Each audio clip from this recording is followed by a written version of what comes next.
오늘은 출애굽기 25장 8절에서 9절 말씀으로요, 나는 하나님의 성전입니다 라는 제목으로 저와 여러분들이 은혜를 나누고자 합니다. 여러분, 하나님께서 우리에게 십계명을 주신 거 우리가 다 알다시피 하나님을 사랑하고 또 하나는 내 이웃을 내 몸과 같이 사랑하라는 말씀입니다. 상도라는 드라마를 보면 기억하실지 모르겠지만 거기서 이런 대사가 나와요. 장사란 돈을 버는 것이 아닌 사람을 얻는 것이다. 드라마의 대사이기는 하지만 우리 믿는 사람들에게 울림을 주는 대사입니다. 여러분, 교회 안에 행하는 여러 가지 일들 중에 하나는 사람을 얻는 겁니다. 사람을 세우는 것입니다. 영혼을 주님께 인도하고 그 사람이 영적으로 성장할 수 있도록 돕는 것이 교회의 역할이거든요. 하나님께서도 우리를 존귀한 존재로 보고 소중히 여기십니다. 우리를 기다려 주시고 인정해 주시고 존대해 주셨습니다. 여러분, 그것만 해도 감격스러운 일인데 하나님께서는 내가 너를 성전으로 삼겠다, 내가 내 속에 들어가서 내 거처로, 내 안식의 처소로 사용하겠다라고 우리에게 말씀해 주십니다. 여러분, 그래서 우리 교회는요, 사람을 얻고 사람을 키우기 위해서 후반기에서도 준비를 하고 있습니다. 목장의 나눔을 통해서 하나님 나라 가족 공동체를 경험하고 삶 공부를 통해서 성장을 위해 노력하고 있습니다. 제가 바라기는 많은 성도님들이 후반기에 있는 삶 공부에 좀 많이 참여했으면 좋겠습니다. 왜냐하면 그 삶 공부가요, 하나님을 맛보아 알 수 있는 귀중한 시간이기 때문입니다. 흔히 사람들이 난 굉장히 객관적인 사람이야 라고 말을 합니다. 나는 굉장히 객관적이기 때문에 너에게 객관적으로 말할 수밖에 없어, 이렇게 이야기도 하죠. 그런데 사람은 사실이나 사건에 의해서 움직이는 것이 아니라 내 해석과 내 생각에 따라 판단하고 행동한다는 사실입니다. 여러분, 요즘은 자존감을 키우라 그렇게 말을 해서 나를 사랑해라, 자신을 아껴라, 그런 말들을 참 많이 하잖아요. 아이들서부터 시작해서 어른에 이르기까지.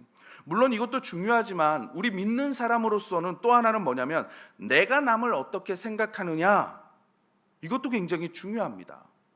배우자와 아이 혹은 내가 가르치는 학생, 영향력을 끼치는 직장의 동료나 아니면 내가 상사로서, 부하로서 할 것 없이 내가 남을 어떤 눈으로 보고 있느냐, 이게 굉장히 믿는 사람으로서 중요합니다. 하나님께서는 우리를 보실 때 너는 낙제야 라고 보시지 않습니다. 하나님은 지금 이 시간 우리를 어떻게 보시냐면 너는 나의 거처이다, 너는 나의 성전이다 라고 말씀하고 계십니다. 연약하고 허물도 많이 있습니다. 문제도 가지고 있지만 하나님께서는 나는 너를 성전 삼기 위해 선택했다라고 우리에게 말씀해 주고 있습니다. 그래서 출애굽기 15장에 보면 주께서 백성을 인도하사 그들을 주의 기업의 산에 심으시리이다. 여호와여, 이는 주의 처소를 삼으시려고 예비하신 것이라. 주여, 이것이 주의 손으로 세우신 성소로소이다 라고 말씀합니다. 이스라엘 백성들이 출애굽할 때 하나님께서는 우리가 하나님 안으로 그분의 거룩한 처소에 들어가기를 원하셨기에 출애굽시키셨다고 말씀합니다. 그래서 하나님께서는 우리에게 두 종류의 성전을 주셨습니다. 하나는 우리가 들어가야 할 하나님의 집, 성전이고요. 두 번째는 우리가 주의 거처가 되는 겁니다. 우리를 하나님의 성소로 예비하셨습니다. 요한복음 15장에서 너희가 내 안에 있고 너희가 나의 안에 거한다라고 주님께서도 말씀하시죠.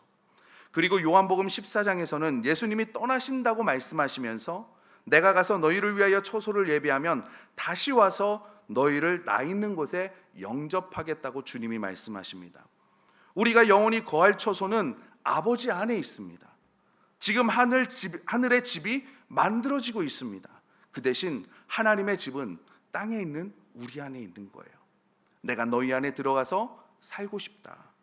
너의 인생, 너의 인격, 너의 성품을 내가 거쳐 삼아서 너는 내 안에 있고 나는 내 안에 있는 삶을 살고 싶구나. 나는 너로 더불어 먹고 너는 나로 더불어 먹는 인생을 살게 하고 싶다라고 주님이 우리에게 속삭이고 계십니다. 내가 너희 중에 거하기 위해 너희를 구원해냈다. 이렇게 하나님이 우리에게 말씀해 주고 계십니다. 여러분, 모델하우스 아시죠? 한 번쯤은 다 가보셨을 겁니다. 집을 짓기 전에 이 집은 이렇게 지어질 것이라고 미리 꾸며서 사람들에게 보여주는 것이 모델하우스입니다. 성막은 단순히 구약의 종교의식에 불과한 것이 아니라 일종의 모델하우스입니다. 우리는 모델하우스인 성막을 보면서 우리가 가서 영원히 거할 하늘의 집, 저 천국의 그림을 그릴 수 있는 것입니다. 우리가 한 영혼을 돌보는 거 천국으로 보내는 목적만이 아닙니다. 그 영혼들이 각자 하나님의 것처로 세워지도록 건축해야 하고 우리가 관리해야 합니다. 그가 하나님의 임재, 하나님의 영광을 모시고 사는 성전으로서 살 수 있도록 도와주는 일이 저와 여러분의 사역입니다. 하나님께서 우리와 같이 살고 싶어서 애굽에서 불러내셨고, 우리 중에 거하시기 위해 우상의 땅, 바로를 섬겼던 땅에서 우리를 건져내셨습니다. 저와 여러분이 하나님의 성전이라는 겁니다. 그렇다면 하나님의 성전, 하나님의 성소는 어떻게 지어야 합니까? 건축의 방법은 하나님께서 명령하신 대로, 하나님께서 원하시는 대로, 하나님의 방식대로 지어야 하는 겁니다. 오늘 성경 말씀에 받는 이 성전 건축에 대한 말씀을 히브리서는 뭐라고 기록하고 있냐면, 그들이 섬기는 것은 하늘에 있는 것의 모형과 그림자라. 모세가 장막을 지으려 할 때 지시하심을 얻음과 같으니 이르시되 삼가 모든 것을 산에서 내게 보이던 본을 따라 지으라 하셨느니라. 아멘. 모세는 시내산에서 하나님께서 알려주시고 보여주신 대로 성막을 지었습니다. 출애굽기를 읽어보면 성막을 지을 때 여호와가 명하신 대로 되었다라는 말씀이 계속 반복적으로 나옵니다. 하나님께서 요구하시는 바에 따라 정확하게 반드시 계획한 대로 건축하는 겁니다. 마태복음 7장에서는 말씀과 관계가 없으면 불법이라고까지 말합니다. 다윗이 성전을 지을 때, 다윗성을 지을 때에도 역대상은 이렇게 말합니다. 다윗이 이르되 여호와의 손이 내게 임하여 이 모든 일의 설계를 그려 나에게 알려주셨느니라. 아멘. 다윗이 솔로몬에게 성전 건축에 대해서 말을 하면서 너는 내가 성전 건축을 하려고 했는데 하나님이 막으셨다. 그리고 하나님이 약속해 주셨는데 내 아들, 그러니까 내 아들이 성전을 건축할 거다. 그러니까 네 솔로몬, 네가 성전을 건축할 것인데, 뭐냐면 하나님께서 알려주신 설계도대로 성전을 건축하라고 일러주십니다. 여러분, 성전은 멋있게 짓는 게 아닙니다. 하나님께서 알려주신 대로 짓는 겁니다. 하나님의 법대로, 진리의 말씀대로 교회와 영혼들을 섬기라는 겁니다.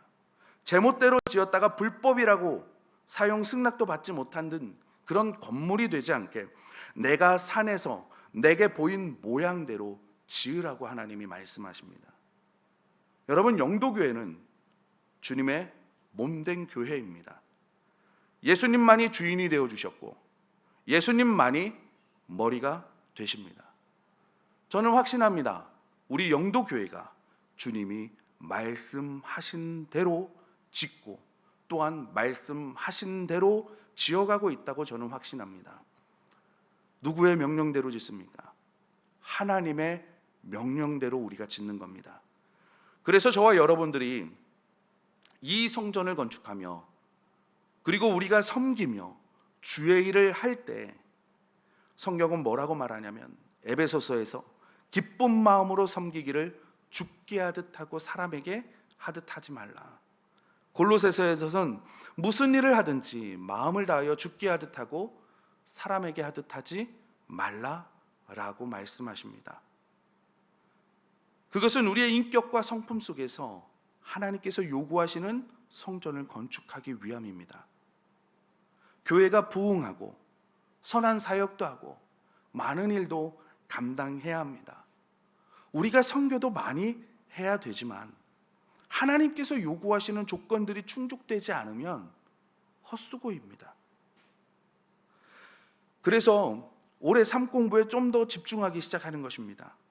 성경을 읽고 말씀을 묵상하고 말씀을 가까이에서 제대로 짓고 있는지, 사람들이 정상적으로 성장하고 있는지, 훈련을 잘 받아서 제 코스대로 잘 가고 있는지 점검하는 겁니다. 그러므로 오늘은 우리가 이 성막의 구조를 통해서 한번 은혜를 나누고자 합니다.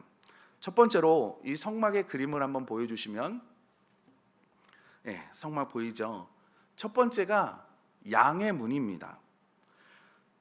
구원의 문이라고 말하죠. 성막의 첫 번째 구조는 들어가려는 문입니다. 성막의 좌우 길이가 25m인데 이 문 사이즈만 10m입니다. 이 문은 구원의 문을 의미하는데 이처럼 구원의 문은 넓게 열려 있습니다. 누구든지 믿기만 하면, 누구든지 원하면 다 들어올 수 있도록 넓습니다. 예수님이 우리의 구원의 문이 되시기 때문입니다. 그래서 이 문을 양의 문이라고 말합니다. 예수님만으로만 구원을 얻을 수 있기 때문에 다른 이름으로는 구원받을 만한 이름을 하나님이 우리에게 주신 적이 없으십니다. 성경에서 만약 그것을 찾으신다면 저에게 말씀해 주십시오. 저는 아직도 찾지 못했습니다. 노력이요? 불가능합니다. 착한 일 많이 한다고요? 영원히 불가능합니다. 종교심으로요? 백날 해봐야 헛수고입니다. 오직 예수님만이 구원의 문이 되십니다. 주님이 우리 안에 들어오십니다.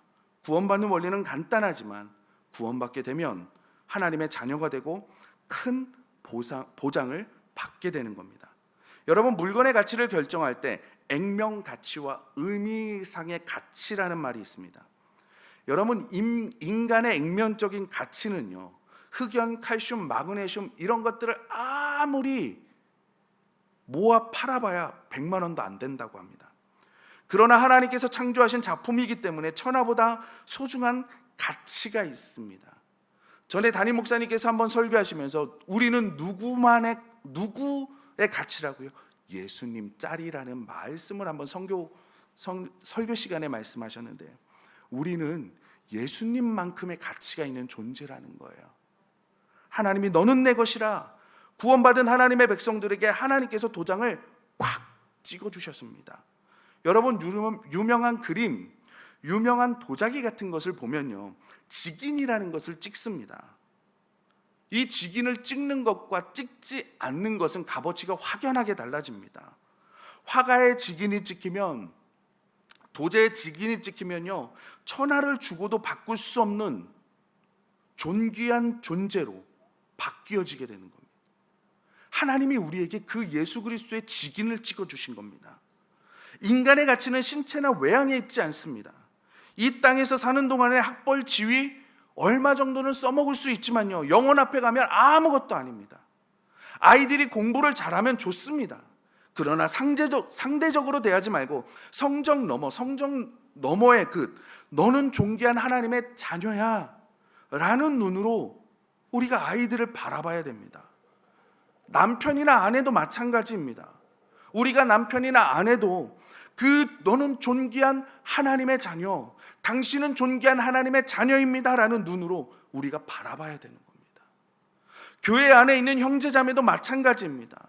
하나님께서 보시는 가치는 물질에 있는 것이 아니라 하나님과의 관계에 의미가 있기 때문에 그렇습니다. 여러분, 구원의 문으로 들어오게 되면 우리는 더 이상 고와 같이 버려둔 그런 사람들이 아니라 하나님의 자녀가 되는 겁니다. 너는 나의 장자야. 내가 너를 후사로 하늘에 속한 신령한 복으로 복주기 위해서 창세전에 그리스도 안에서 내가 너를 불렀어. 하나님이 우리에게 그렇게 속삭이고 계십니다. 우리가 하나님의 성소가 되기 위해서는 하나님의 자녀가 되어야 합니다. 구원을 받아야만 우리는 성소가 될 수 있습니다. 그래서 구원의 문은 우리를 향해 열려 있습니다. 이 자리에 계신 분들, 구원받은 하나님의 자녀라는 확신이 있을 줄 믿습니다. 이제는 그 확신만 가지고 사는 것이 아니라 하나님께서 나를 구원하신 그 구원의 감격과 기쁨을 누리며 사시는 저와 여러분들이 되시기를 주님의 이름으로 소원합니다. 두 번째로는 뜰의 번제단과 물두멍입니다. 여러분, 구원의 문을 통과한 이후에는 성막의 뜰로 들어가게 되는데, 뜰에는 번제단과 물두멍이 있습니다. 번제단은 죄를 씻기 위하여 태우는 곳입니다. 채 위에 고기를 얹어서 밑에서 장작불로 피우면 고기는 완전히 태워지고 연기는 하늘로 올라가고 재는 밑으로 떨어지게 됩니다. 그리고 그 다음은 물두멍입니다. 제사장이 성소에 들어가기 위해서 손을 씻는 물두멍은 우리의 허물을, 옛사람, 옛습관, 잘못 살아왔던 원칙들을 물속으로 세례받게 하는 장소입니다. 죄는 우리를 하나님으로부터 멀어지게 하고요, 옛사람도 하나님과의 관계를 소원해지게 만듭니다. 그래서 에베소서에는 너희는 유혹의 욕심을 따라 썩어져가는 구습을 따르는 옛사람을 벗어버리고 오직 너희의 심령이 새롭게 되어 하나님을 따라 의와 진리의 거룩함으로 지으심을 받은 새 사람을 입으라라고 말씀하십니다. 여러분, 이 구절은 명령형입니다. 옷을 벗고 옷을 입듯이 옛 모습을 벗기기 위해 힘쓰고 새 옷을 입기 위해서 노력하라는 겁니다. 어느 날 성령의 불을 받으면 사람이 단번에 바뀌지는 않습니다. 물론 성령의 불이 동기부여를 주지만 우리가 이 집을 지어가야 되는 거죠. 스스로 결단하고 죄를 거절하고 옛사랑을 버리기 위해 애써야 하는 겁니다. 주일날 목사님께서 지정의에 대해서 말씀하셨잖아요. 그 의에 해당하는 겁니다. 내가 해야 되는 겁니다. 하나님께서는 죄와 더러운 것, 애굽의 바로 밑에서 우상 숭배하던 시절의 생각과 언어 생활, 취미, 습관, 사상, 생각 모든 것들을 싫어하십니다. 내려놓으라 하십니다. 홍해에 다 버리고 새롭게 거듭나라고 말씀하십니다. 이것이 홍해를 건너게 하신 이유이고 이것을 우리는 거듭남이라고 말합니다. 그리고 또 이것을 성화의 과정이라고도 말합니다. 하나님께서 우리를 부르신 이유는 예수님과 교제하기 위해서입니다. 거짓말, 공격하는 말 하는 사람, 더러운 몸과 마음으로 하나님과 교제할 수 없기 때문에 주님과 먼저 교제하려면 나를 씻어야 되는 거예요. 그래서 하나님께서 주님과 교제할 수 있도록 광야에서 미처 내려놓지 못한 것들을, 사건과 환경과 어려운 상황들을 배열하시고 내려놓게 하시는 겁니다. 이용규 성사님의 내려놓음이라는 책은 한 번씩 다 들어보셨을 겁니다. 그런데 그것도 모자라셨는지 더 내려놓음이라는 책을 내셨습니다. 결국은 내가 잡고 있는 것을 내려놓으라고 하나님은 말씀하시는 겁니다. 그런데 우리는 내려놓는 것이 쉽지 않죠. 내려놓으면 힘들 것 같고 내려놓으면 괴로울 것 같죠. 끝날 것 같은 생각을 갖기도 합니다. 신락 같은 이줄 하나 잡고 살아왔는데 이줄을 놓으면 꼭 떨어져 죽을 것 같은 그런 기분이 들기도 합니다. 그러니까 이것을 어떻게 놓겠습니까? 그런데요, 그것을 놓는 순간 하나님께서 나를 붙잡고 계심을 우리는 알게 됩니다. 내가 힘을 주지 않아도, 내가 아등바등하지 않아도 전능하신 하나님의 손이, 창조주의 그 오른손이 나를 붙들고 단단히 붙들고 계심을 우리는 알게 됩니다. 그리고 우리는 진정한 인생의 행복과 만족은 내가 얻는 것이 아니라 하늘로부터 내려오는 것임을 깨닫게 되는 것입니다. 하나님으로 나를 채우라고 훈련하는 것이 광야입니다. 산 공부를 하는 이유는 교통하기 원하시는 하나님의 의도를 알도록 우리의 수준을 높이는 과정이에요.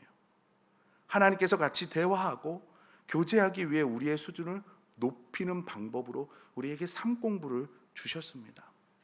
가는 데마다 다른 사람에게 상처를 주고 긁어대는 사람은 왜 그런지 그 원인을 우린 알아야 해요.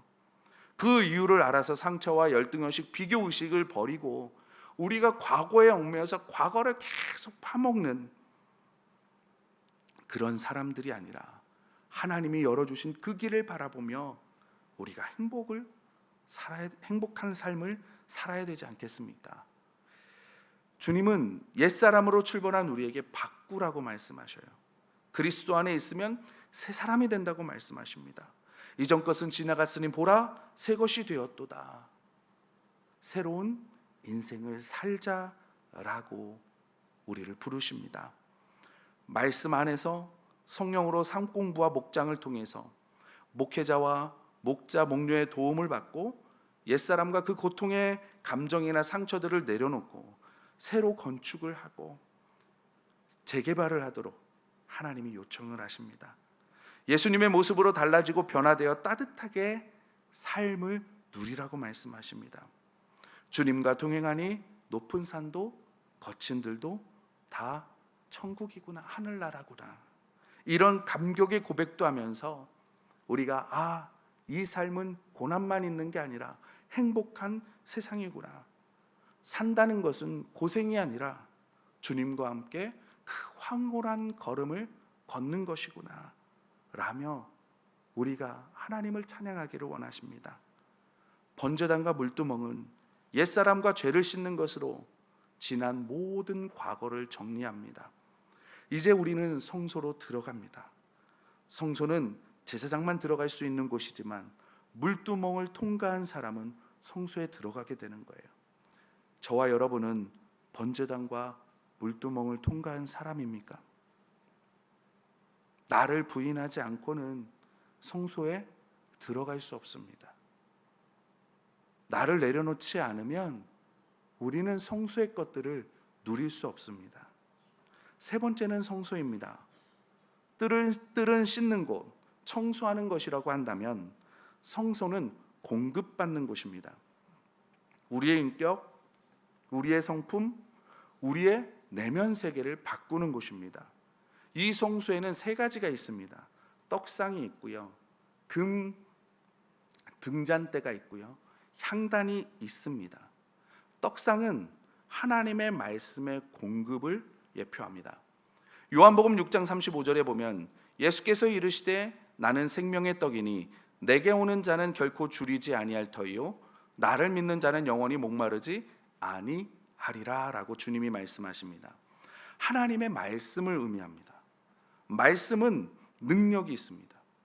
예수님이 40일 동안 금식하신 후에 시험하는 사탄을 말씀으로 물리치셨습니다. 백부장의 종도 말씀으로 고쳤고 간질로 고생하는 환자도 말씀으로 물리치셨으며 죽은 자를 향해서도 말씀으로 일어나라고 말씀하십니다. 예수님의 능력 있는 말씀이 내 영혼 속에 들어와서 박히면 그 말씀이 나의 생각이 되고 나의 삶이 됩니다. 성경을 암송하고 성경을 가까이 하고 잊어버리지 않게 끊임없이 묵상하면 생각과 사고와 가치관이 말씀으로 조금씩 바뀌어지게 되는 겁니다.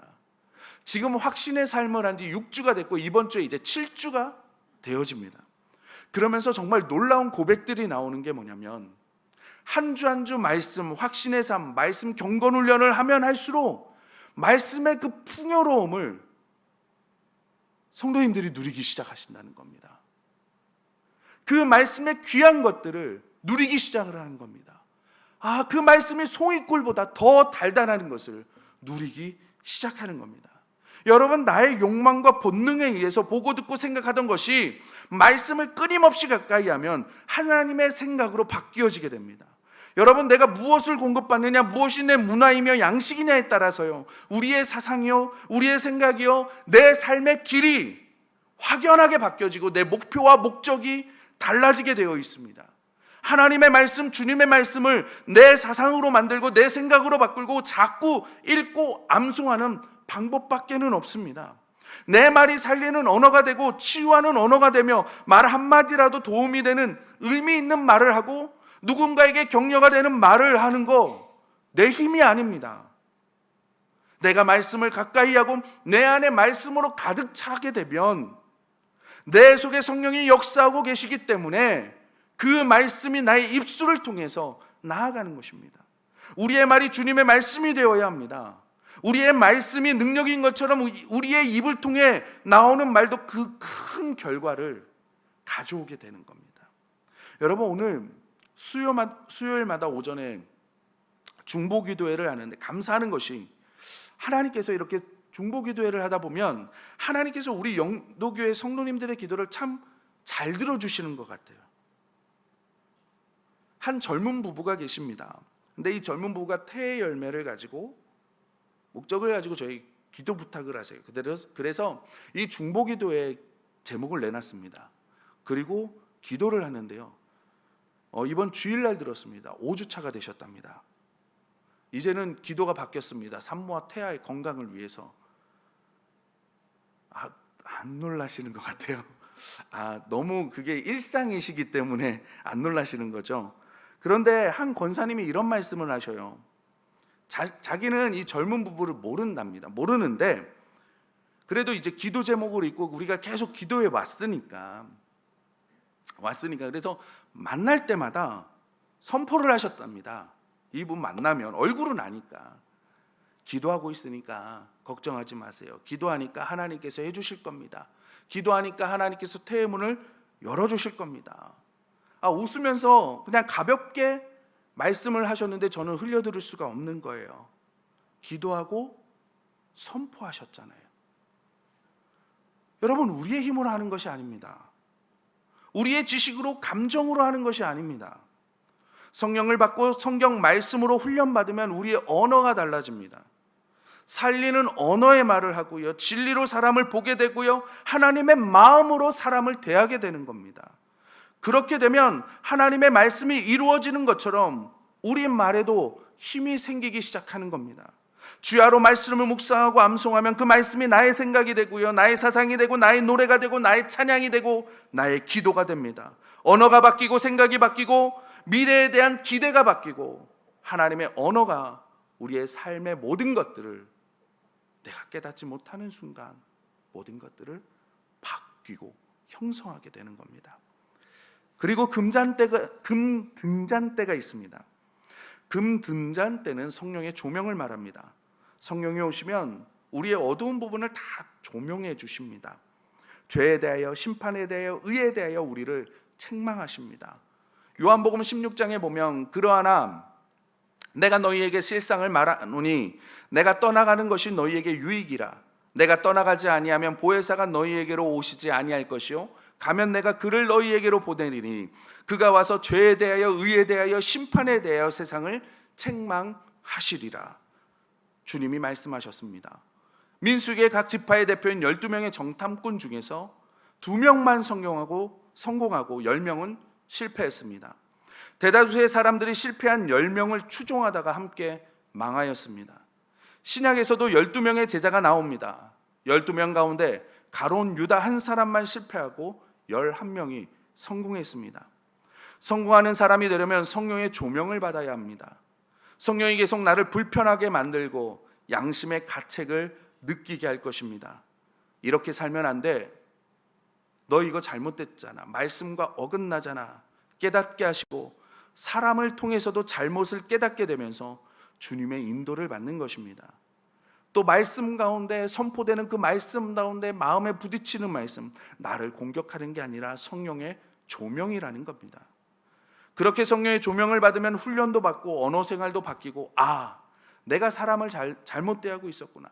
내가 선택을 잘못했구나. 내가 잘못 생각하고 있었구나. 내가 잘못 바라보고 있었구나.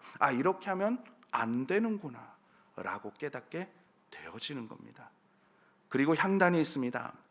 향단은 예배생활, 찬양생활, 기도생활을 의미합니다. 제사장들이 들어가는 성도의 향단이 바로 예배와 찬양의 수준이라는 거예요. 향단에 가서 가르쳐준 방법대로 하지 않고 다른 방법대로 했다가 그 자리에서 죽은 사람이 나답과 아비후입니다. 원칙대로 하지 않으면 우리의 삶은 계속해서 손해를 보게 되어 있습니다. 과거의 잘못된 행동을 하나씩 내려놓으며 우리는 회개해야 합니다. 지금까지 심판받지 않고 죽지 않은 것, 지금까지 우리가 고난 가운데에도, 어려움 가운데에도 살아가고 있는 것, 그리고 우리가 지금 많은 것들을 누리고 있는 것, 하나님께서 기회를 주셨기 때문입니다. 내 속에 들어가서 너를 성전 삼고 싶다. 너는 나의 보배롭고 존귀한 존재이다. 내 아들을 죽여서 너를 샀지 않냐. 멋있게 뛰어난 삶을 살아보렴. 주님이 우리에게 요청하십니다. 이 사실을 깨닫게 될 때요, 우리가 온전한 예배를 드리고 말씀도 가까이 하고 기도의 자리로 나아가는 시간이 즐거운 겁니다. 하나님은 나를 그렇게 봐주셨군요. 사람들은 안 된다고 손가락질하는데 하나님은 내가 잘할 수 있다고 말씀해 주셨군요. 우리가 의욕이 생기고 격려가 되는 겁니다. 여러분, 이 예배 생활에 우리가 공급을 받는 겁니다. 하루하루를 살면서 성장하고 변화되고 점점 하나님을 닮아가게 되는 겁니다. 얼굴 표정이, 언어의 표현이, 정신과 우리의 모든 사상이, 글들이 옛것을 버리고 차근차근 변화되어지는 모습을 하나님이 원하십니다. 여러분, 하루하루에 한번 일기를, 하루하루의 나의 삶의 기록을 그렇게 써보십시오. 정말 확신의 삶을 하면서 값진 것이 그것입니다. 삶 공부를 하면서 값진 것이 그것입니다. 나 혼자는 할 수 없었는데 목사님께서 숙제로 내주시니까 억지로 해야 되거든요. 그런데 그 모습에서도 제가 변화되는 것을 저를 보게 돼요. 하루하루 변화되어지고 생각이 변해지는 것들을 경험하게 됩니다. 그리고 지금 거의 끝나가는 이때, 내가 이 7주 만에, 많은 것은 아니지만 그래도 하나님, 이렇게 내가 변했군요. 내 삶이 이렇게 변화되어지고, 하나님께서 나를 이렇게 다루셨군요. 이것을 깨닫게 되어집니다. 여러분, 예수님을 만난 인생은 황홀합니다. 주님을 만나 주님과 동행하게 되면 주님이 나에게 맞추어 주셨던 은혜의 시간, 얼마나 복됩니까? 이제는 그 시간을 지나서 내가 주님께 맞춰보려고 애쓰는 삶을 살게 됩니다. 성경을 읽고 기도하며 주신 감동을, 어떤 사람이 나를 공격해도, 실패한 사건을 통해서도 하나님께서 나를 깨닫게 하시고 그 가운데에서도 나를 다루시는 그 하나님의 놀라운 그 손길을 깨닫게 되고 경험하게 됩니다. 그리고 한 걸음 한 걸음 주님과 함께 가는 길이 어찌 그리 행복하고 그리운지, 어찌 그리 즐거운지, 우리가 이 땅에서 천국의 생활을 누리며 갈 수 있게 되는 겁니다.